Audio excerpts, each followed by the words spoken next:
अमरनाथ यात्रा की सुरक्षा को लेकर अहम बैठक गृह मंत्री अमित शाह की अध्यक्षता में गृह मंत्रालय दिल्ली के कर्तव्य भवन में हो रही है। और ये बैठक इसलिए महत्वपूर्ण है क्योंकि लगातार अमरनाथ यात्रा आतंक के साए में रहती है और उसकी सुरक्षा को सुनिश्चित करने के लिए ये महत्वपूर्ण बैठक है।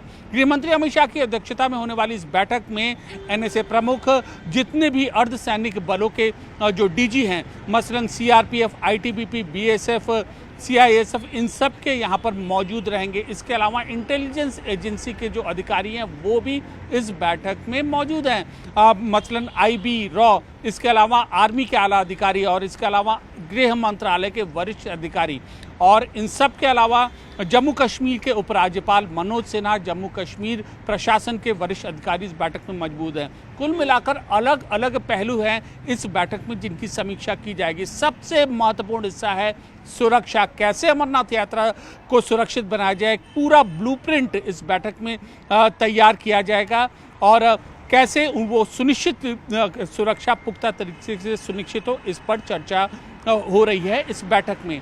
और इसमें करीब 650 से ज़्यादा कंपनियां अर्धसैनिक बलों की, मतलब कि 60,000 से ज़्यादा जवान चप्पे चप्पे पर अमरनाथ यात्रा भी तैनात रहेंगे। इसके अलावा हर एक वाहन जो आएगा उसको RFID मुहैया करवाया जाएगा। यात्रियों के पास डिजिटल आई कार्ड होंगे। यही नहीं, अमरनाथ यात्रा के दौरान जो पोनी राइडर्स होते हैं, यानी कि जो खच्चर चलाने वाले लोकल्स लोग होते हैं, उनके पास भी डिजिटल ID होगा और एक डिजिटल मैप तैयार किया जाएगा। इसके अलावा ड्रोन हमले और स्नाइपर हमले से निपटने के लिए विशेष रणनीति यहाँ पर बनाई जाएगी।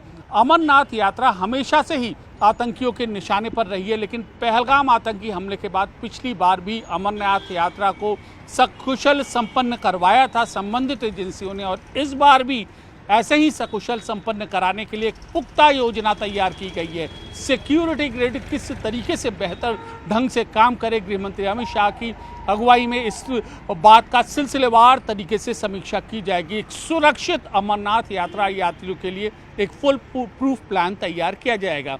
दूसरी अहम चीज़ है कि जो यात्री हैं जो इसमें हिस्सा लेते हैं उनको बेहतर सहूलियत हो, मसलन कि जब उनको मेडिकल इमरजेंसी हो उनको तुरंत सुविधा मिले, उनके ठहरने की व्यवस्था, बारिश के वक्त, तूफान के वक्त उनके सुरक्षित आश्रय की व्यवस्था, इन सारे पहलुओं पर भी इस बैठक में चर्चा हो रही है और एक बड़ा प्लान बनाया गया है। तो किसी तरीके से अमरनाथ यात्रा में जो यात्री हैं उनको दिक्कत न हो, वो आएँ, वो यात्रा संपन्न करें, एक सुरक्षित यात्रा हो। और इसके अलावा जब प्राकृतिक आपदा हो तो उनको एक सुरक्षित आश्रय मिले, इन सारी चीज़ों की व्यवस्था की गई है। इस साल ये बैठक इसलिए भी महत्वपूर्ण है क्योंकि लगातार जो सुरक्षा को मजबूत करने से संबंधित बैठक गृह मंत्री अमित शाह लेते रहे और तमाम तरीके के नए कदम, डिजिटल सिक्योरिटी जो एनालिसिस है वो किया गया है घाटी में सुरक्षा के लिए। और अब जब आतंकियों का लगभग सफाया हो गया है, ऐसा दावा किया जा रहा है संबंधित सुरक्षा एजेंसियों द्वारा, तब अब नए सिरे से कैसे अमरनाथ यात्रा को सुरक्षित बनाया जाए, इस पर मंथन किया जा रहा है इस महत्वपूर्ण बैठक में। यही नहीं, आने वाले दिनों में कैसे तरह ये यात्रा जब शुरू हो जाएगी तब भी इस तरीके की बैठकें की जाएंगी। आखिरकार जो कदम उठाए गए हैं उनका असर क्या पड़ रहा है। बहुत महत्वपूर्ण बैठक है, सारी एजेंसियां मिलकर इस बैठक में हिस्सा ले रही हैं। मकसद यही है सुरक्षित और एक मुनासिब अमरनाथ यात्रा हो और जो श्रद्धालु हैं उनको मिले पूरी सुरक्षा और सहूलियत।